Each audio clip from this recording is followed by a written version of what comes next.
পূর্ব মেদিনীপুরের জেলা পরিষদের সভাধিপতির পদ থেকে ইস্তফা দিলেন উত্তম বারিক। তিনি মেদিনীপুর ডিভিশনাল কমিশনারের কাছে তাঁর ইস্তফাপত্র পাঠিয়ে দিয়েছেন। কিন্তু কেন ইস্তফা দিলেন বলুন তো? চলুন সুজিত ভৌমিক আমাদের প্রতিনিধির সঙ্গে কথা বলে একটু বোঝার চেষ্টা করি।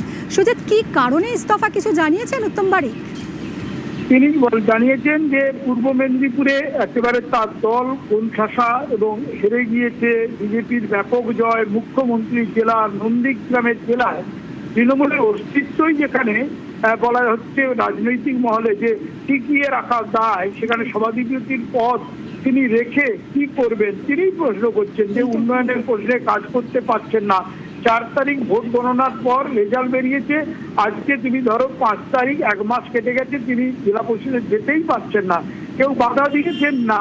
তিনি বলছেন যে অবস্থা যা, জনসমর্থন হারানোর ফলে কাজ করতে পারছেন না, তাই তিনি তার ইস্তফাপত্র দেওয়ার জন্য মেদিনীপুরে গিয়ে সেখানে কিনা ডিভিশনাল কমিশনারের কাছে, যে মেদিনীপুর বিভাগের, সেখানে তিনি দপ্তরে জমা দিয়ে তিনি জানিয়ে দিলেন যে উন্নয়নের স্বার্থে তিনি সরে এলেন। 70 আসনের এই জেলা পরিষদের যে ক্ষমতা, সেখানে 56টি আসনে জয় পেয়েছিল তৃণমূল, তারপরেও সঙ্গে থাকো।